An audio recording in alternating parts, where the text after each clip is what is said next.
시청자 여러분, 안녕하십니까? 광고의 흥행 법칙 3B에 대한 이야기입니다. 네, 최근에 미국의 슈퍼볼 광고가 30초에 약 60억 원, 그러니까 1초에 2억 원 정도가 소모되는 어마어마한 이 광고 시장이라고 하는 것이 지금 그 하나의 산업이 되고 있습니다. 여러분 광고의 흥행 법칙 3B라고 들어보셨는지 모르겠습니다. 광고에 베이비, 뷰리, 비스트, 그러니까 이제 베이비 아기죠. 뷰리 미녀, 또 비스트 동물. 이렇게 아기나 미녀나 동물이 광고에 등장하면 절대로 실패하지 않는다. 이런 일종의 불문율이 있다고 합니다. 최근에 이 반려동물 천만 시대를 맞아서 동물에 대한 관심도가 점점 높아지고 있습니다.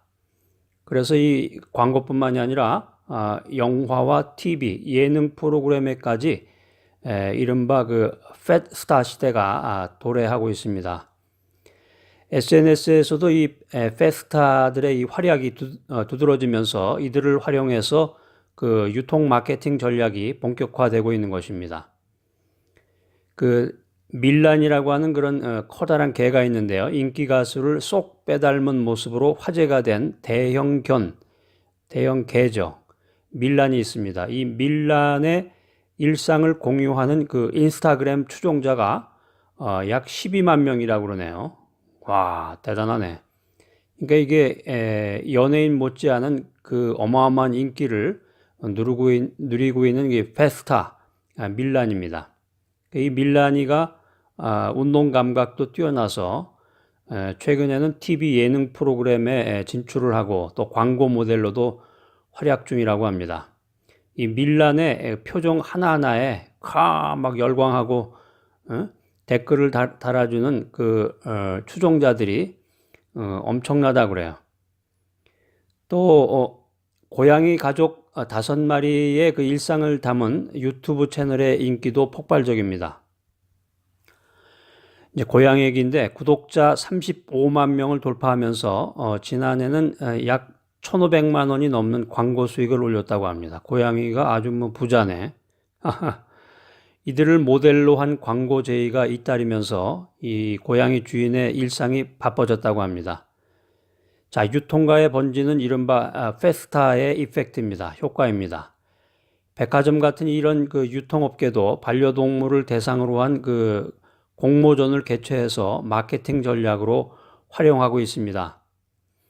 그래서 페스타 선발 행사를 통해서 이 반려동물 고객의 환심을 사겠다라고 하는 그런 취지인데, 이 반려동물, 예전에는 최근에 이 반려동물이라는 용어 자체가 최근에 등장한 건데, 예전에는 이제 개나 고양이 이런 식으로 부르다가 어느 날인가부터 갑자기 반려동물이라는 용어가 대중화가 되면서 이 반려동물 시장이 지난해에 약 2조 원대로 성장했다고 합니다. 완전히 산업이 된 거예요.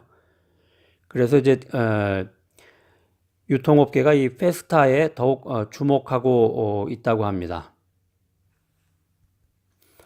미국 같은 경우도 보면은 이 개나 고양이, 이 반려동물을 상대로 한 음식들 있죠. 그러니까 개가 먹는 음식이나 고양이가 먹는 음식, 또 그들이 걸치는 옷도 팔고 침대도 있고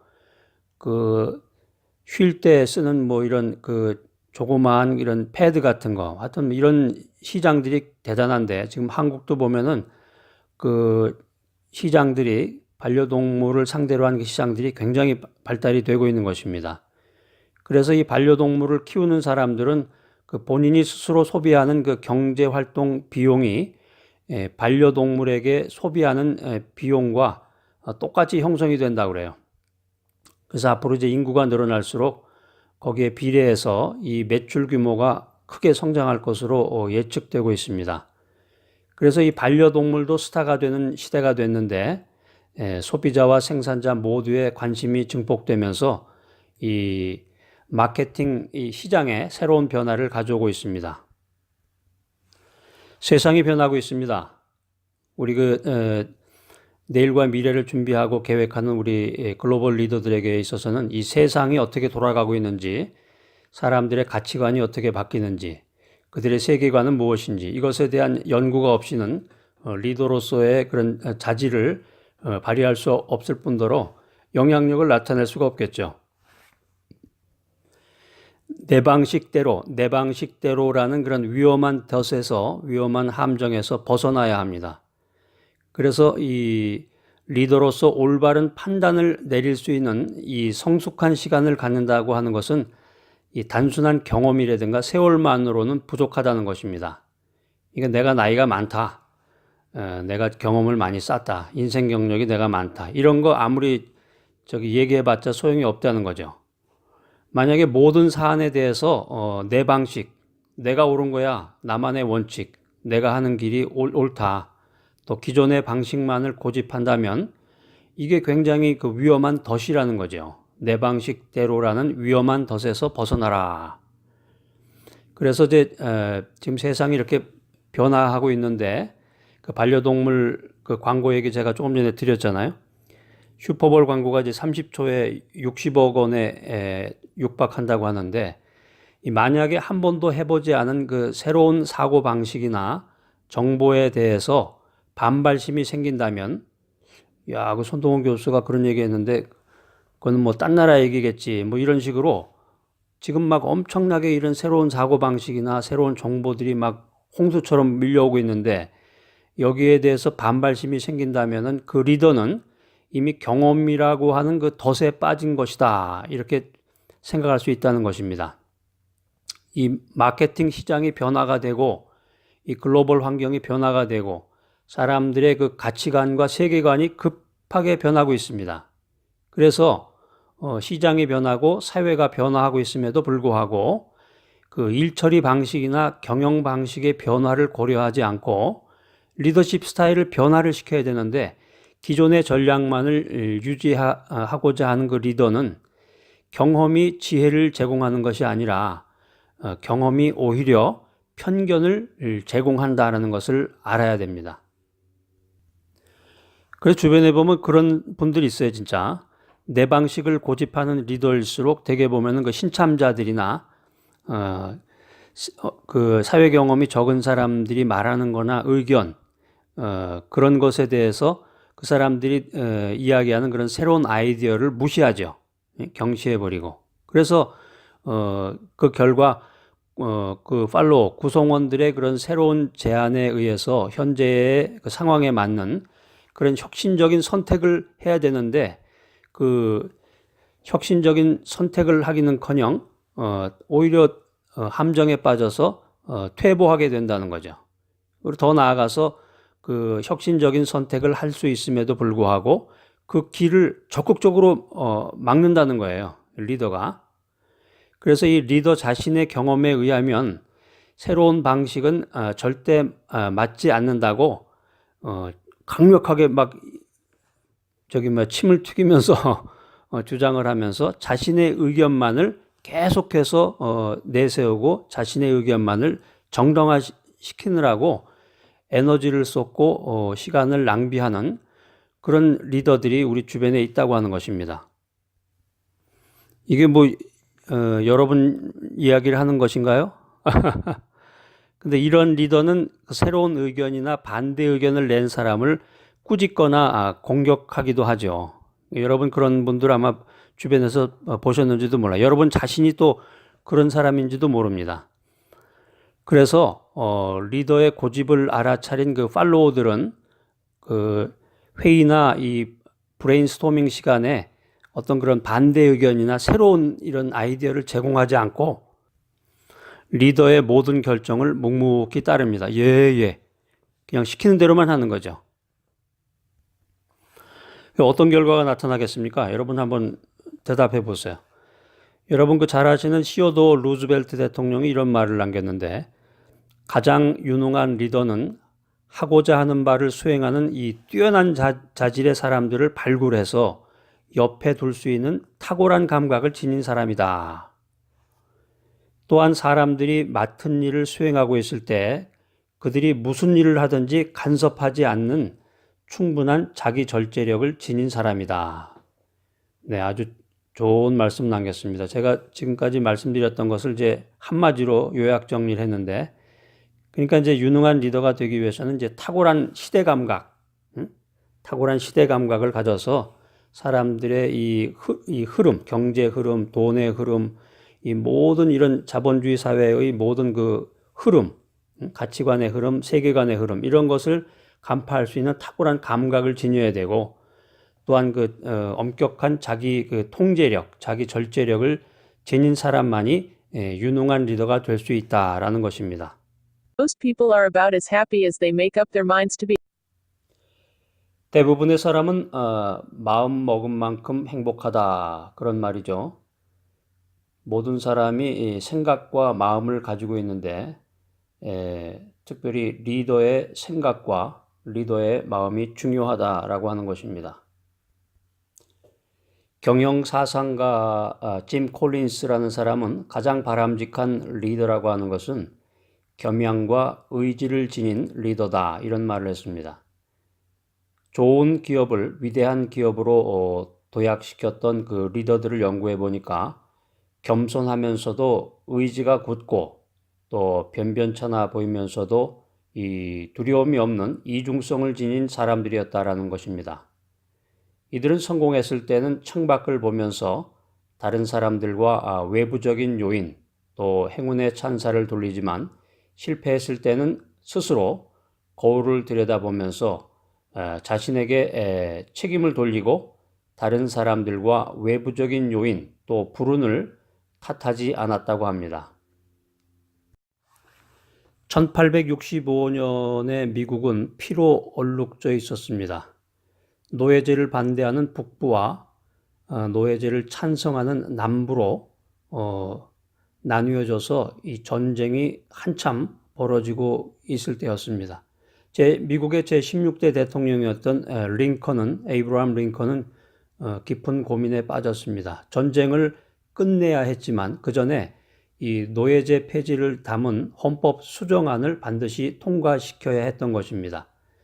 당시 여당이었던 이 공화당의 의석수가 과반은 넘었지만 이 헌법을 수정하기 위한 정족수 3분의 2인데, 헌법 수정 정족수가 되려면 그 민주당에서 한 20표 정도를 끌어와야 했던 것입니다.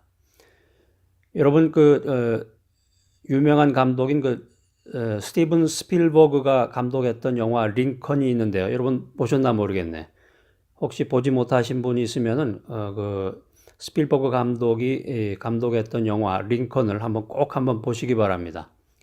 그 영화에 보면은 그 링컨이 정치 인생의 그 가장 절정기였던 그때 당시에 그런 여러 가지 상황 등을 이 영화를 통해서 우리가 볼 수가 있습니다.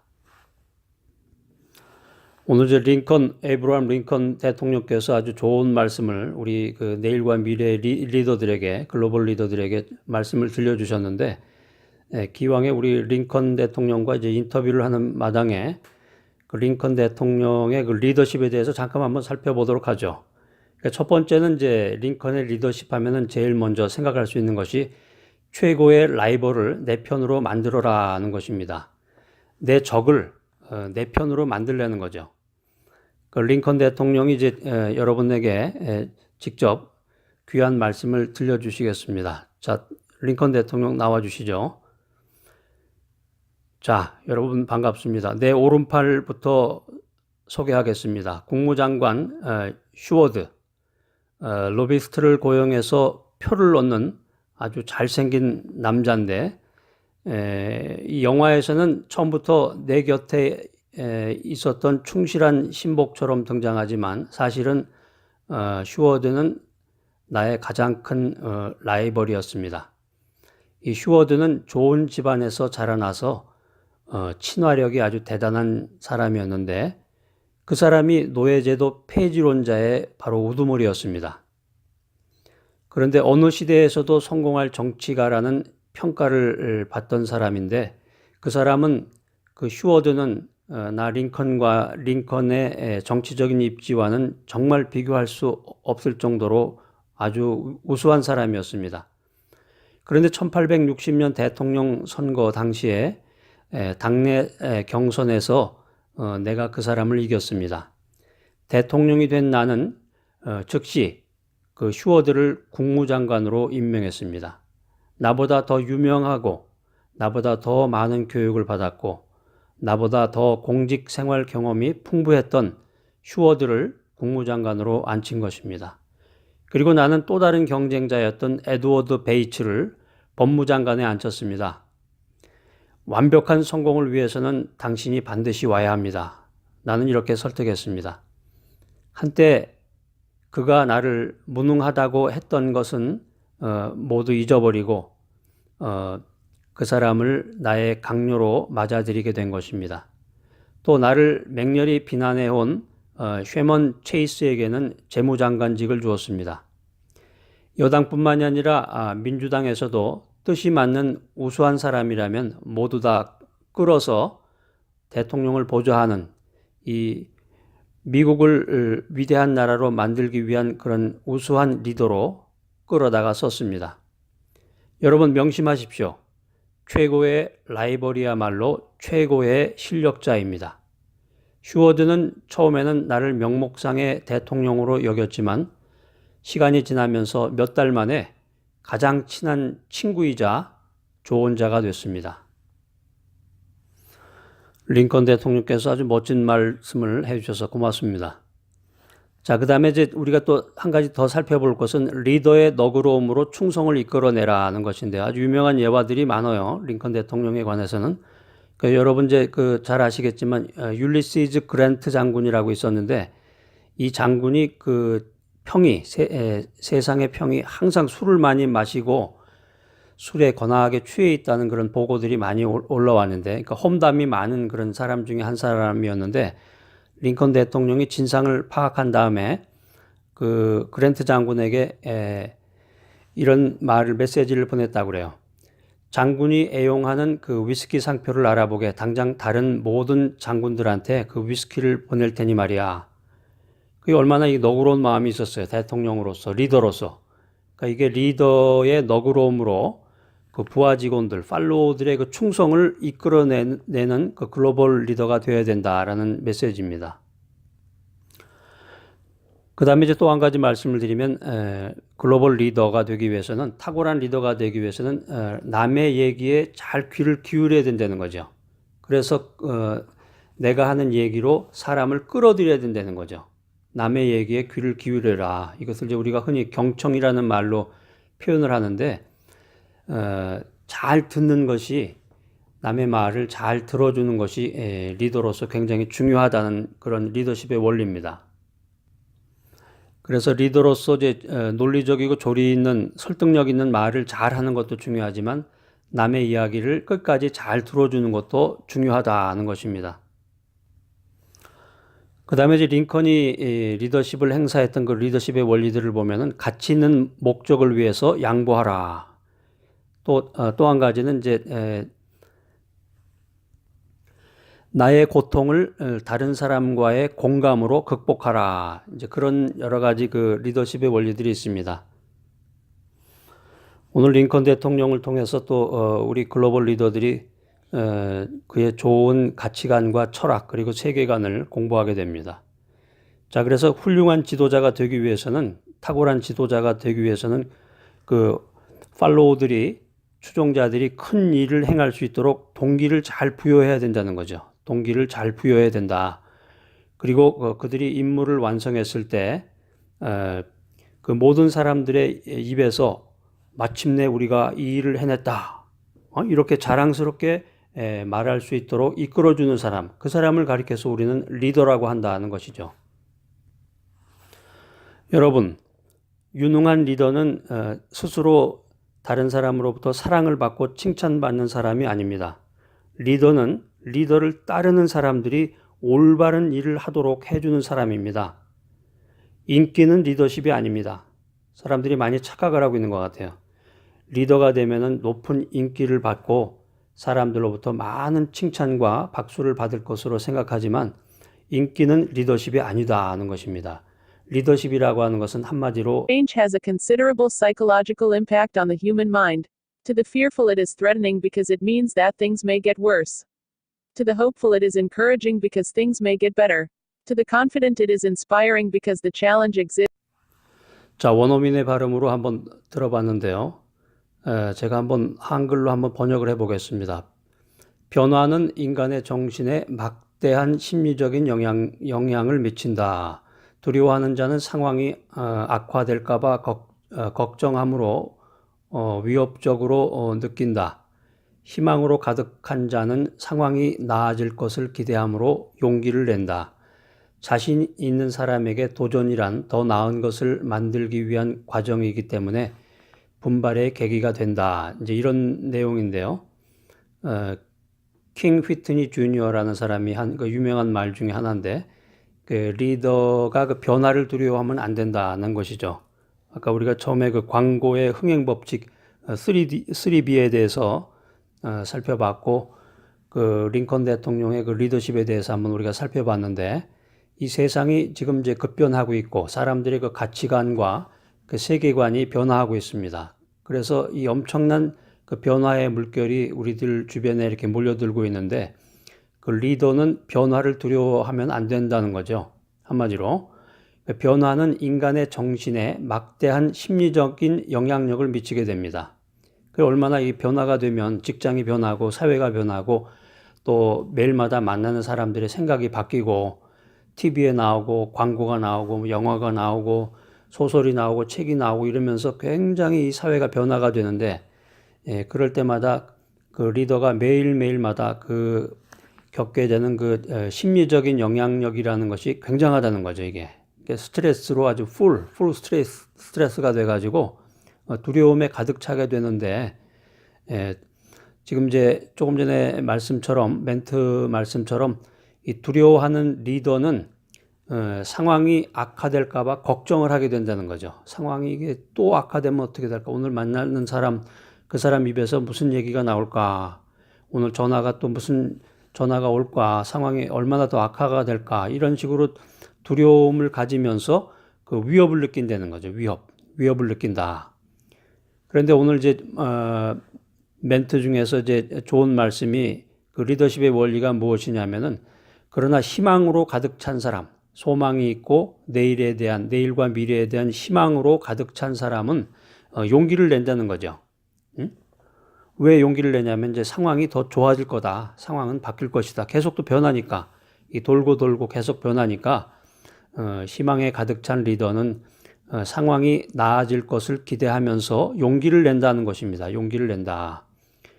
그래서 자신감이 충만한 리더에게 이 도전 정신이라고 하는 것은 그 더 좋은 것, 더 나은 것, 더 높은 것을 만들기 위한 과정이다라는 거죠. 과정이다. 과정이다. Rome was not built in a day. 그 말 여러분 잘 아시잖아요. 로마라는 게 하루아침에 이루어진 게 아니고, 이 리더십이라는 것이 하루아침에 완성되는 게 아닙니다. 한국 사람들 그 빨리빨리 성격 가지고서 한국에서 미국 와가지고 3개월 만에 모든 그 영어 과정, ESL 과정을 다 끝내려는 분도 계시는데, 자신감이 충만한 리더에게 이 급변하는 사회 속에서 이 도전 정신이라고 하는 것은 과정이라는 거예요. 과정. 더 좋은 것, 더 더 나은 것을 만들기 위한 과정이다. 이렇게 생각하면은 스스로 동기부여가 되면서 분발하게 되잖아요. 분발하게. 자, 자신감 있게 해보자. 자, 그래서 이제 정말 성공적이고 탁월한 리더가 되기 위해서는 endurance, 끈기를 중마고로 삼아야 되고, experience, 경험을 현명한 어드바이저로 삼아야 되고, 신중함을 형님으로 삼아야 된다는 것입니다. 그리고 더 나아가서 희망을 수호신으로 삼아야 된다는 것입니다. 희망이 없으면 이 어렵고 힘들고 이 급변하는 세상 속에서 이 희망이라는 단어가 없으면 정말 어렵고 힘든 일이에요. 그러니까 여러분들 글로벌 리더로서 아무리 어렵고 힘든 일이 있더라도 희망 한번 외쳐보세요. 스스로 희망을 잃지 말자, 그 말씀입니다. 오늘의 그 리더십의 원리 희망에 대한 메시지를 전달해 드립니다. 그 사람들이 이렇게 주변에서 보면 어려움을 당할 때 그 사람의 성품이 드러난다고 그러죠. 어려운 일을 당할 때 보면은 그 사람의 그 진면목이 드러난다. 폭풍 속에서 항해할 때 선장의 진짜 실력을 알 수 있다는 겁니다. 고난을 당할 때 리더로서의 진가가 나타나는 것입니다. 여러분, 어렵고 폭풍 가운데서 고난을 당하십니까? 그 가운데서 여러분의 그 진면목, 성품이 드러나고 실력이 드러나고 그 리더로서의 진가가 드러나는 것입니다. 글로벌 리더 여러분, 어려움이 닥쳐올 때 다른 사람에게 책임을 떠넘기지 마세요. 남을 원망하지 마세요. 환경 탓을 하며 세상 탓을 하지 마시기 바랍니다. 왜냐하면 이런 사람들에게, 이런 리더들에게는 미래가 없는 것이에요. 미래가. 내일과 미래가 없는 것입니다. 그래서 스스로 문제 속으로 들어가고 스스로 어려움 속으로 들어가고 스스로 고난 가운데로 들어가서 잘못을 인정하고 노력하고 정직하게 리더십을 발휘하고자 한다면은 틀림없이 next chance, 다음에 찬스가, 다음에 기회가 주어진다라고 하는 것입니다. 이것이 리더십의 원리입니다. 예전에 그런 말이 있었어요. 마누라 빼고 다 바꿔라. 이게 이제 예전에 이건희 전 삼성 회장이 1993년도에 신경영을 선포하면서 했던 말인데, 이 말 이후에 삼성은 승승장구해가지고 세계적인 기업으로 성장했습니다. 그러니까 이 현대 기업에 있어서 이 변화라고 하는 것은 숙명적인 것입니다. 그런데 그냥 막 마구잡이식 변화, 이거는 이제 혼돈이죠. 그러니까 이 변화에도 전략이 필요하다는 것입니다. 자, 지금 이제 주제가 변화에 대한 것인데요. 이 조직 변화의 그 중요성을 역설한 리더들은 많습니다. 이 말 처음 들어보는 말씀은 아니죠. 그런데 이 성공적으로 조직을 변화시킬 수 있는 방법을 이해하고 숙지한 리더는 의외로 드물다는 거예요. 조직 변화에서 이 유념해야 될 사실 중에 하나는 조직이 변화를 시작하게 되면은 초기에는 이 성과가 떨어진다는 거죠. 초기에는 성과가 떨어진다. 그래서 이 팔로워들이 이 변화에 필요한 그 새로운 기술이라든가 그 행동을 습득하는데 시간이 걸린다는 것이죠. 또 돌발 상황이 나타날 수도 있어요. 돌발 상황이 갑자기 발생해서 그 변화의 걸림돌이 될 수도 있습니다. 그렇기 때문에 이 변화라고 하는 것은 단순한 구호, 변하자, 아침마다 일을 시작하기 전에 구호를 외친다든가 이런 것만 해서는 되는 게 아니고 또 단순한 이벤트만을 가지고서 이것이 변화라는 것이 이루어지는 게 아니고 철저한 그 관리가 있어야 된다는 거죠. 철저한 관리. 그러니까 이런 것들이 그 리더의 가장 중요한 과제 중에 하나다라는 것입니다. 변화 관리 분야의 대가로 알려져 있는 그 하버드 대학교의 그 존 코터 교수는 이런 말을 합니다. 변화의 필요성을 전 조직에 확산하라. 그래서 이 존 코터 교수는 리더십과 관리를 명확하게 구분합니다. 관리라고 하는 것은 이 주어진 프레임에서, 주어진 틀에서 조직을 효율적으로 운영하는 것을 말하는데, 기획이라든가 예산, 조직화, 충원, 통제, 이런 것들이 관리의 주요 항목들이고, 이 관리라고 하는 것은 조직 계층과 시스템을 통해서 이루어진다는 것입니다. 반면에 이 리더십이라고 하는 것은 비전과 전략을 개발하고 동기부여를 통해서 변화를 주도한다는 것입니다. 그런 면에서 이렇게 보니까 관리와 리더십이 명확하게 구분이 되는데, 그러니까 리더십이라고 하는 것은 이 계층과 시스템에 의존하는 관리와는 다르게 사람과 문화를 통해서 작동한다라고 하는 것입니다. 리더십과 관리가 과제를 해결한다, 어떤 문제를 해결한다는 면에서는 이제 공통적이지만은 같은 점이 있지만 문제를 풀어나가는 이 방식이 다르다는 거예요. 관리가 철저한 통제를 통해서 계획을 실행한다고 설명이 된다면은 이 리더십이라고 하는 것은 이 동기부여와 격려의 방법을 사용해서 이 비전을 실현한다는 이런 차이점이 있습니다. 물론 기업을 성공적으로 경영하기 위해서는 강력한 리더십과 효율적인 관리가 모두 필요합니다. 리더십만 가지고서 회사가 운영되는 건 아니겠죠. 관리가 필요하니까. 그런데 이 현대 경영에서 그 리더십이 관리보다 더 주목을 받고 있습니다. 이 기업을 둘러싼 환경이 이전보다 훨씬 급격하게 변화하고 있기 때문입니다. 환경이 변하고 사람들의 가치관이 변하고 세계관이 변화하고 있기 때문에 이 관리가 이제 중요하지만은 강력한 리더십을 요청받고 있는 것이 지금 현대 사회다라는 것입니다. 그래서 우리 리더들의 사명은 단순한 관리에 머무르면 안 됩니다. 단순한 관리에 머무르면 그건 리더도 아니고 리더십도 아니죠. 리더의 사명은 단순한 관리가 아니라 체계적인 변화다라는 것입니다. 체계적인 변화. 그래서 리더는 조직이 나아갈 방향을 설정하고 그 방향으로 구성원들을 변화시켜야 된다라고 하는 것입니다. 그래서 만약에 어떤 조직이 관리에만 머무르고 리더십이라는 것이 없다고 하면은 그 조직은 하루아침에 관료화가 돼버린다는 거죠. 관료화가 돼버리고 급격한 환경 변화에 적응하지 못한다는 것이죠. 적응하지 못하고 이제 도태된다는 그런 결과를 낳게 됩니다.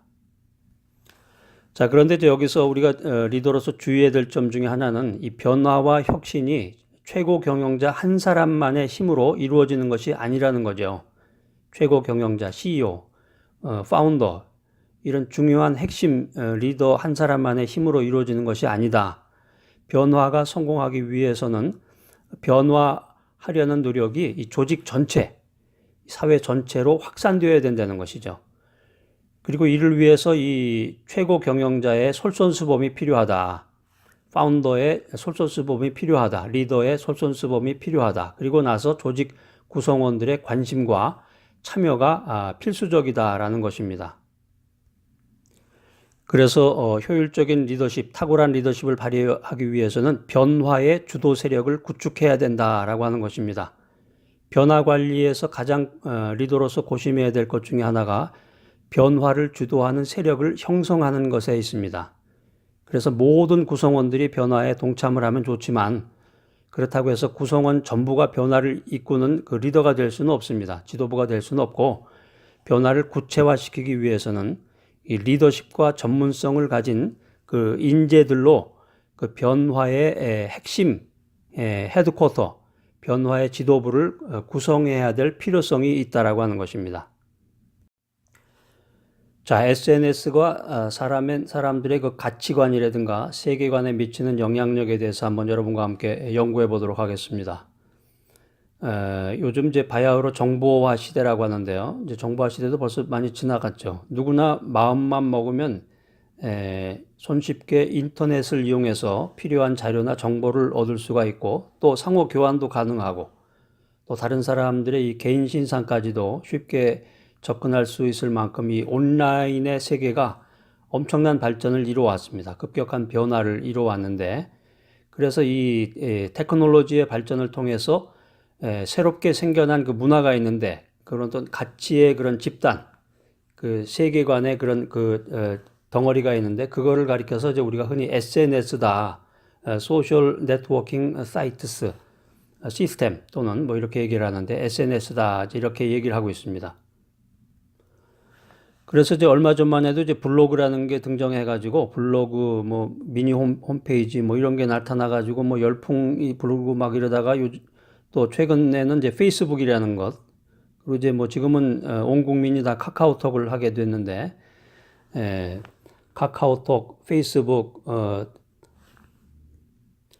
뭐 인스타그램, 트위터 뭐 이런 것들로 아주 지금 열풍이 일어났습니다. 그래서 상호 연락이 가능하고 더 나아가서 그 상호 간의 그 사생활을 공유하는 그런 문화까지도 생겨났습니다. 그래서 자기가 지금 뭘 하는지를 거기다가 다 올려놓고 그것을 서로 공유하면서 뭐 댓글을 올리고 좋아요를 찍고 뭐 이런 세상이 됐는데 세상이 이렇게 엄청 바뀌었어요.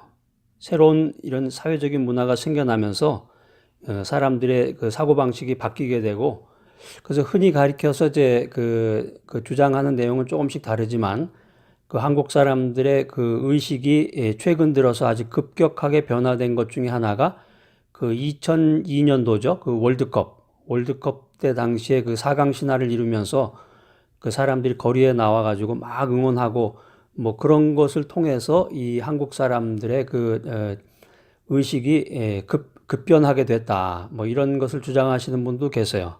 이제 그런 걸 통해서 시간이 흐름에 따라서 또 사회적인 발전에 따라서 이 SNS라는 것이 등장하면서 사람들의 그 의식 수준이 굉장히 큰 변화를 갖게 됐다는 거죠.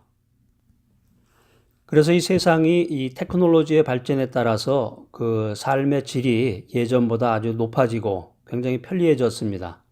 그래서 이제 그 휴대폰 하나만 있으면은 그 뭐 레스토랑, 주변에 레스토랑도 찾을 수가 있고 그 지금 자기 주변에 있는 친구도 찾아서 대화를 나눌 수가 있고 뭐 극장도 예약이 가능하고 뭐 인터넷 뱅킹도 가능하고 뭐 모든 것이 다 이 스마트폰이라는 것을 통해서 이 테크놀로지의 발전에 따라서 엄청난 그런 혜택을 누리고 있는 세상이 됐습니다. 그래서 굳이 밖에 나가지 않고 집 안에만 있어도 실내에서 쇼핑도 가능하고 또 학생들은 그 어학 공부도 가능하고 또 사람들과 교제도 나눌 수 있고 하여튼 뭐 온갖 그 인생에서 필요한 모든 것을 다 할 수 있는 그런 세상이 됐습니다. 요즘에 이제 사물 인터넷이라는 것이 또 등장해 가지고 그 인공지능 그 로봇하고 연결이 돼서 아주 굉장한 그런 편리한 세상이 됐는데 하여튼 뭐 좋은 곳은 다 있지만 그런데 여기에 이제 문제점들이 생긴다는 거죠. 그래서 그 나이가 어린 애들 뭐 그 중고등학생은 말할 것도 없고 초등학생만 돼도 이 벌써 이 스마트폰이 없는 애가 없고 심지어는 갓 태어난 애기들한테까지도 이 저기 스마트폰을 통해 가지고 뭐 거기서 뭐 동영상도 보여주고 뭐 여러 가지를 보여주는데 이 갓 태어난 애기 저기 어린 애기들은 이 TV라든가 라디오라든가 이 스마트폰이라든가 이 멀티미디어를 통해서 말을 배울 수가 없다고 그래요. 그 언어학자들의 그 이야기에 따르면은. 그러니까 사람이 어떤 말을 배우는 그런 단계, 과정 이런 것을 살펴보면은 그 사람과 사람이 직접 만나서 그 사람이 말하는 표정이라든가 그 느낌이라든가 또 생생하게 들려오는 그 목소리라든가 또 그 따뜻한 그 접촉 이런 걸 통해서 그 어떤 그 언어 구사 방법을 배울 수 있다는 거죠. 그리고 이 언어를 구사할 수 있는 방법을 배운 다음에 더 높은 단계의 단어 구사법이라든가 언어를 익히는 방법을 배우게 되는데 지금 보면 이 세상이 완전히 뒤집어진 것 같아요. 태어난 지 얼마 안 된 그 아기들도 이 스마트폰을 통해 가지고 그 저기 그 멀티미디어 같은 걸 보고 깔깔대고 걔네들이 과연 그 어떤 언어 구사력을 행사하게 될지 걔네들이 인간인데 그 인간이 나이가 들어서 로봇 소리를 낼지 그 정말 사람의 소리를 내게 될지는 모르겠습니다. 따라서 이 테크놀로지가 발전함에 따라서 그 인간의 언어 생활에 문제가 있다. 그래서 사람은 어떤 일정한 같은 장소에서 만나 가지고 서로 그 어떤 그 필링을 주고받으면서 대화를 나누는 것이 중요하다. 또 인간의 그 건강에 그것이 아주 결정적인 그 영향력을 발휘한다는 거죠. 그래서 소통하지 못하는 사회라는 그런 컬럼을 읽어본 적이 있습니다. 실제로 이렇게 주변에 보면은 그때 한번 뉴스에도 나고 굉장히 그 사회적인 이슈를 끌기도 했는데 주변을 살펴보면은 이 스마트폰을 다들 손에 쥐고서 고개를 숙인 채로 거리를 걷거나 또 뭐 분수에 빠지거나 무슨 지하철 그 환풍로에 빠지기도 하고 여러분 아마 보신 적 있을 거예요. 그러니까 주변에 있는 사람들이 전부 이 스마트폰을 손에 쥐고서 그 일정한 각도로 이렇게 고개를 숙이고서 그리고 걷기도 하고 그 실내에서도 이렇게 행동하는 그 인간인데 어떤 그 기계화된 로봇 같은 그런 모습으로 우리 주변이 이렇게 급격하게 변화가 됐어요. 그러니까 사람이 어떤 자기가 가지고 있는 그 입을 통해서 목소리를 통해서 사람하고 대화를 나눠야 되는데 그 비인간화된 이 기계를 통해서 스마트폰을 통해서 다른 사람하고 소통하는 그런 모습이 우리들의 그 일상생활의 모습입니다. 사람과 사람이 직접 만나서 얼굴을 보면서 대화 나누는 것이 아니라 그 카톡이라든가 또 무슨 트위터라든가 이런 데다가 글을 남기거나 또 심지어는 이모티콘 같은 것을 통해서 그 약어 같은 걸 통해 가지고 서로 의사 전달을 하는 과정에서 오해가 생기기도 하고 여러 가지 이런 문제가 생긴다는 거죠. 그러니까 요즘에 보면은 그 인스타그램 같은 경우는 주로 이제 사진 같은 것을 이제 많이 올리기도 하는데 이 페이스북이나 트위터 같은 경우는 굉장히 심각한 문제들이 많이 생긴다고 그럽니다. 그러니까 서로 주고받는 대화가 아니라 자신이 그 하고 싶은 남기고 싶은 말을 일방적으로 그 선포하는 방식으로 그 페이스북이나 트위터가 이제 진행이 되기 때문에 그러니까 소통하는 방법을 배운다기보다는 자신의 할 말만 이렇게 쫙 해버리고 자신의 할 말만 공표하고 그 메시지 밑에 그 댓글 달리는 걸 통해서 평가를 받는 방식이라는 거죠. 그리고 자기의 생각을 개발해 가는 것이 아니라 책을 읽고 사고를 통해서 자기의 생각을 개발해 가는 것이 아니라 댓글을 통해서 다른 사람들로부터 평가를 받고 인기를 누리고 타인의 생각을 배우는 방식이 됐다는 거예요. 자, 이거 어떻게 생각해 보면 굉장히 심각한 일인데 이게 오랜 세월 진행된 게 아니라 요 짧은 몇 년 사이에 급격하게 이렇게 우리 사회가 변했습니다. 그러니까 이 소통하지 못하는 사회를 통해서 소통하지 못하는 그 사회 속에서 사람들이 그 페이스북 우울증에 걸렸다고 합니다. 그 흔히 가리켜서 이제 페이스북은 이제 아는 사람 중심으로 해서 이렇게 그 네트워킹이 이루어지고 트위터 같은 경우는 이제 전혀 모르는 사람하고도 이렇게 네트워킹이 진행된다. 처음엔 그렇게 진행이 되다가 요즘에는 이제 최근 경향은 이제 페이스북 같은 경우도 알지도 못하는 사람, 전혀 모르는 사람을 친구로 삼아가지고 진행이 되고 트위터 같은 경우는 그냥 굉장히 한도가 벗어난 것 같아요. 최근에 그 페이스북을 모니터해 보면은 그냥 막 거기다가 그냥 입에 담지 못할 욕을 올리는 사람도 있고 정말 그 자기의 그 속에 있는 마음을 적어낸 거긴 한데 정말 이게 이성을 가진 인간인가 할 정도로 어떤 별의별 이야기를 거기다가 다 적어놓은 그런 글도 보게 됩니다. 그래서 이제 페이스북을 하시는 분들 가운데서 그 페이스북 우울증에 걸렸다는 분들이 이제 많습니다.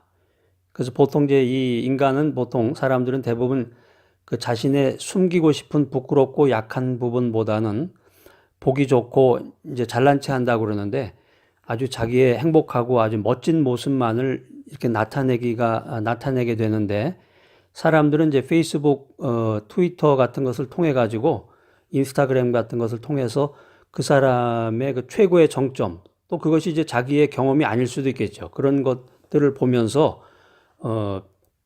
부러워하거나 또 스스로 나는 왜 이럴까 하는 식의 그 페이스북 우울증에 그 사로잡힌 사람들이 많다고 하는 것입니다. 그러니까 페이스북을 보면서 자신은 나는 이렇게 행복하거나 즐겁지 않은데 페이스북에 있는 그 사람들, 그 친구라는 사람들, 뭐 진짜 친구도 아니죠. 그 사람들을 보면은 그 페이스북에 나타나는 것을 보면 그 사람들은 항상 즐겁고 행복해 보이고 어제 유럽 같은 데 가서 사진을 올렸다든가 아주 멋진 최고급 호텔 같은 데 가서 음식을 먹는다든가 뭐 상을 받는다든가 뭐 이런 것들을 쭉 보다 보면은 그 상대적인 박탈감을 느끼게 된다라고 하는 것입니다.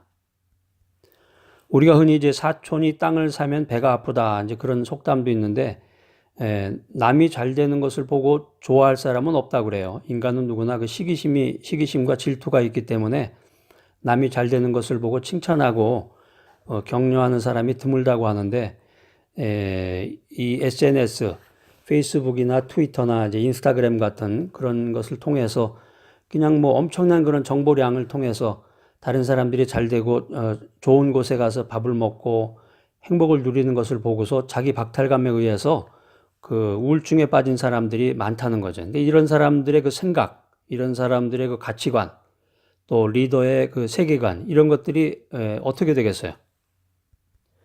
그러니까 건전하고 탁월한 리더가 되기 위해서는 그 커뮤니케이션을 잘해야 되는 거죠. 그러니까 리더 자신들도 전부 다 뭐 누구나 다 이걸 지금 쓰고 있으니까 SNS라는 것을. 그래서 이제 그 SNS를 통해서 정보를 얻고 이제 즐거운 시간을 갖는 것은 좋지만 리더로서 그런 어떤 그 절제력도 중요하고 지금 이제 이런 것을 통한 그 부작용 같은 것 이런 것을 이제 리더 스스로가 알아서 그 팔로우라든가 조직을 변화시키고 어떤 큰 흐름을 향해서 나아가게끔 그런 하는 역할이 지금 필요할 때라고 생각이 됩니다. 그래서 리더 한 사람만 잘 먹고 잘 살고 행복하고 성공해서는 안 되고 그 리더 주변에 있는 팔로워들, 더 나아가서 조직 전체, 또 사회, 그 사람이 속한 국가, 나가 또 전 글로벌, 전 세계가 행복을 향해서 또 건강한 문화를 향해서 지향해 나갈 때 모두가 다 행복을 향해서 또 성공을 향해서 나아갈 수가 있는 것입니다. 그런 역할을 해줄 수 있는 사람들이 바로 리더죠. 글로벌 리더로서의 자질과 또 능력을 가지고 이 강력한 변화를 요구하면서 사람들에게 어떤 그런 절제와 또 진정한 가치를 전파해 줄 수 있는 사람, 그 사람을 가리켜서 우리는 글로벌 리더라고 합니다. 사람들의 그 세계관은 무엇일까? 그 인간으로서의 이제 생각이 있고요. 그 다음에 이제 철학이 있고 가치관이 있는데, 이제 우리가 리더로서 생각하고 어떤 가치관을 형성하고 더 나아가서 이제 분명한 세계관을 가진 탁월한 리더가 되기 위해서 항상 이제 책을 읽고 연구하고 또 리더십을 발휘해야 될 줄로 생각합니다. 그래서 우리가 인생을 이렇게 조망해 보면 인간의 삶은 이성의 눈을 뜨게 되고 주위의 자연을 바라보고 또 인간을 보고 또 더 나아가서는 자신의 진면목을 살펴보게 됩니다.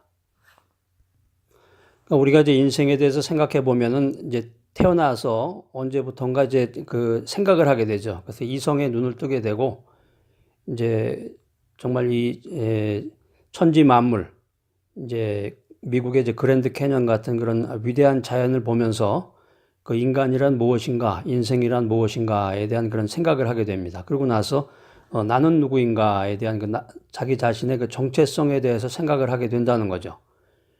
그런 다음에 이제 체험에 의해서 이 인식이라는 것이 이제 발전이 되는데 그 다음 단계에 가서 이제 인간 본연의 물음이 시작이 된다라고 하는 것입니다. 그게 뭐냐면 이제 존재론, 인생의 존재론, 생명론에 대한 생각, 또 가치론, 진리란 무엇인가, 또 목적론, 인생의 목적이란 무엇인가, 이런 이제 원초적인 질문을 하게 된다는 것입니다.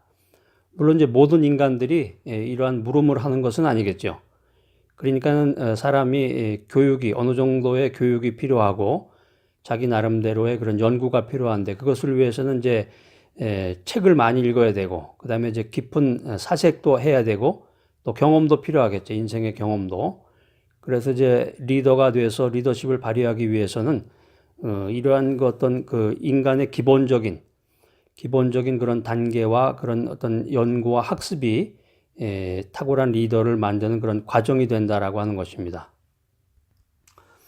그런데 재미있는 사실이 이 현대인들의 대부분은 우리 주변에 있는 사람들이 아마 대부분이 그럴 거예요. 여러분 자신은 어떤지 모르겠습니다. 제가 조금 전에 말씀드렸던 인간 본연의 물음에 대한 거 있었잖아요. 그 인간의 존재론, 생명론, 가치론, 인간이 진정으로 어떤 가치가 있는가, 진리란 무엇인가, 인생의 목적이 무엇인가, 이런 문제에 대해서 아이고 그거 굉장히 어렵네. 너무나 답하기 어려운 질문이야. 또 모든 사람이 이런 사실을 회피하면서 그냥 살고 있다. 또 내가 그런 건 알아서 뭐래. 이런 질문에 대한 그 명확한 정확한 답이 없이도 내가 잘 먹고 잘 살 수 있는데 이렇게 생각하는 사람들이 너무 많다는 거죠. 이제 이 말씀을 이제 한마디로 정의하면은 지성의 눈을 닫고 물질 문화가 삶에 영향을 미치도록 방치한다는 것입니다. 그러니까 리더가 되기 위해서는 이렇게 하면 안 된다는 얘기죠. 이런 사람은 리더의 기본 자질이 없는 것이죠. 세계관, 분명한 그 자기 철학이나 가치관이나 그 분명한 세계관이 없는 사람은 리더로서의 기본 자질이 부족하고 리더가 돼서는 안 됩니다. 리더가 되기 위해서는 이제 연구하면 되겠죠. 그러니까 지금 이 세상이 그 돈 문화이기 때문에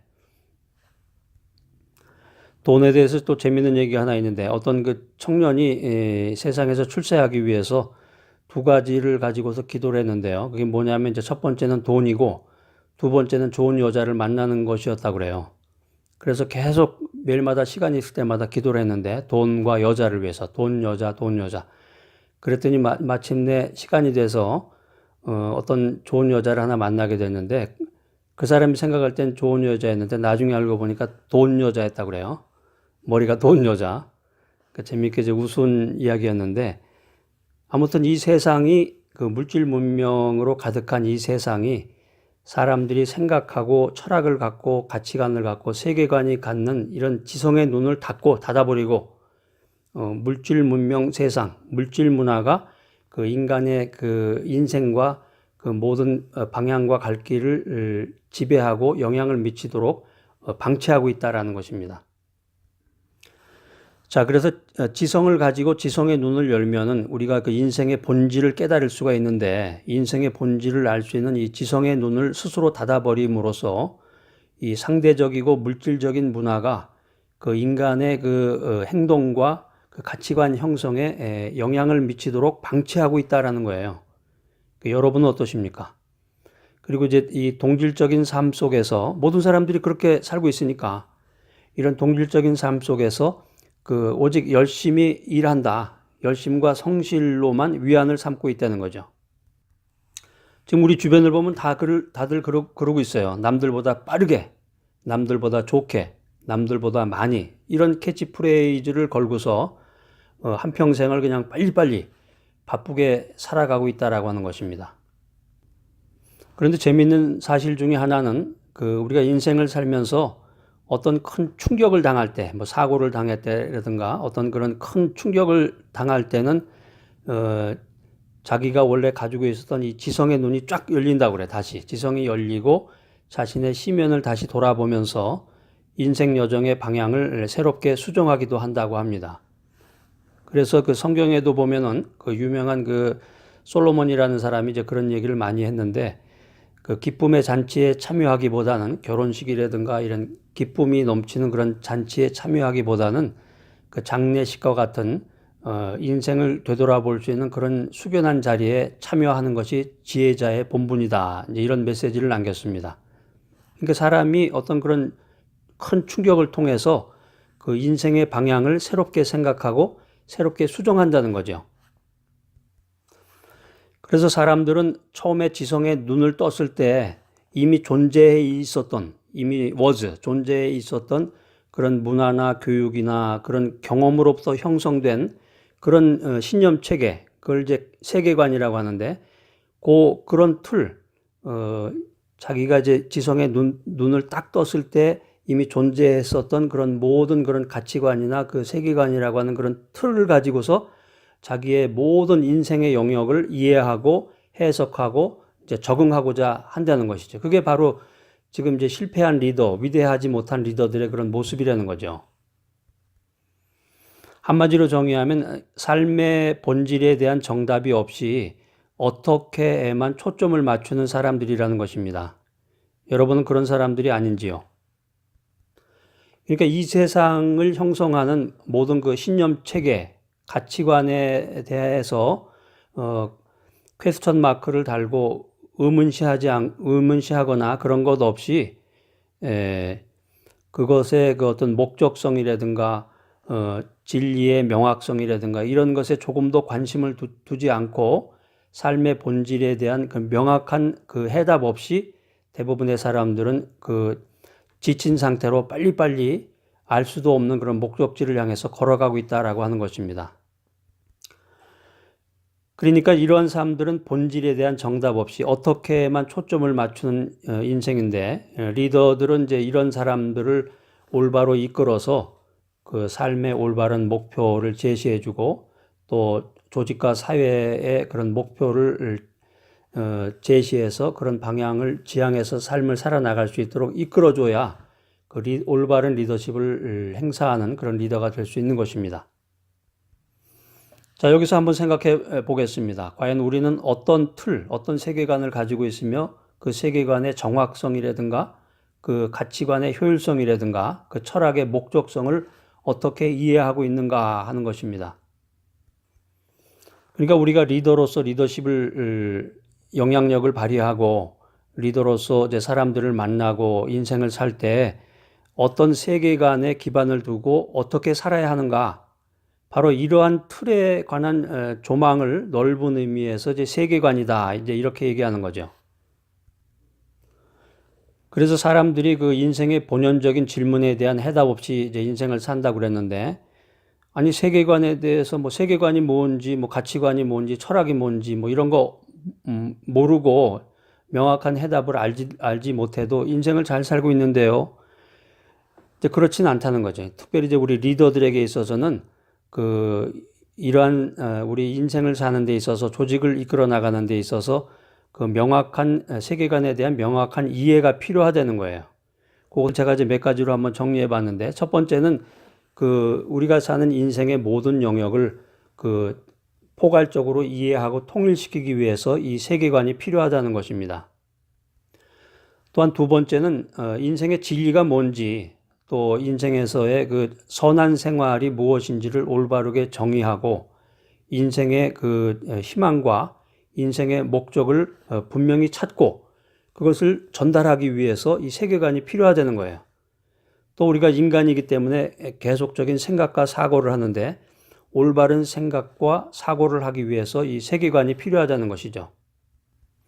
마지막으로 이제 한 가지를 더 말씀드린다 그러면은 올바른 행동을 하기 위해서 이 분명한 세계관이 필요하다라는 것입니다. 그래서 이제 탁월한 리더가 되기 위해서 리더들의 궁극적인 목표 중에 하나는 이 세계관에 대한 올바른 언더스탠드, 올바른 이해와 그 다음에 적용이다라는 것입니다. 자, 그래서 제가 이제 우리 글로벌 리더들을 위해서 몇 가지 리더십의 원칙을 말씀드립니다. 첫 번째로 리더는 자신의 미션에 대한 정확한 이해가 필요합니다. 리더는 자신이 하고 싶은 일을 하는 사람이 아닙니다. 엄격하게 말해서 리더라고 하는 것은 자신이 하고 싶은 일을 하는 것이 아니라 먼저 리더는 자신에게 주어진 이 시대적 소명을 이해해야 된다는 거예요. 자신에게 주어진 이 시대적인 사명을 정확하게 알고 있어야 된다라고 하는 것입니다. 그래서 리더가 됐을 때 새로운 직책에서 자기가 이제 리더의 임무, 리더의 타이틀을 부여받게 되면 자기 스스로 지금 이 자리는 어떤 일을 하도록 요구된 자리인가, 이런 것에 대한 질문을 던질 수 있어야 된다라고 하는 것입니다. 그래서 리더는 자신의 미션을 정확하게 알고 있어야 된다라는 것입니다. 그 다음에 이제 두 번째는 리더는 비전과 목표를 설정할 수 있어야 됩니다.